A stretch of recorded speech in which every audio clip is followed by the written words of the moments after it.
મહેસાણાના કડી શહેરમાં રહેતા નાનકડા બાળકનો અનોખો જુસ્સો 3 વર્ષ 8 મહિનાના બાળક તૈમૂર અલી કરીમભાઈ મંસૂરીએ રમજાનમાં રાખ્યો રોજો।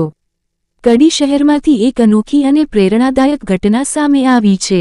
અહીંના રહેવાસી મંસૂરી તૈમૂર અલી કરીમભાઈ, જેની ઉંમર માત્ર 3 વર્ષ 8 મહિના બાળક છે, તેણે પવિત્ર રમજાન મહિનામાં રોજો રાખીને સૌનું ધ્યાન પોતાની તરફ ખેંચ્યું છે। આટલી નાની ઉંમરે રોજો રાખવો ખરેખર આશ્ચર્યજનક બાબત છે। પરિવાર જ માતા આરેફા બાનુ કરીમભાઈ મંસૂરી, નાના હમીદભાઈ બકરભાઈ મંસૂરી, નાની વહીદાબેન હમીદભાઈ મંસૂરી જણાવ્યા અનુસાર તૈમૂર અલી કરીમભાઈ મંસૂરીએ ખુશી અને ઉત્સાહ સાથે રોજો રાખ્યો અને અલ્લાહની ઇબાદત કરી।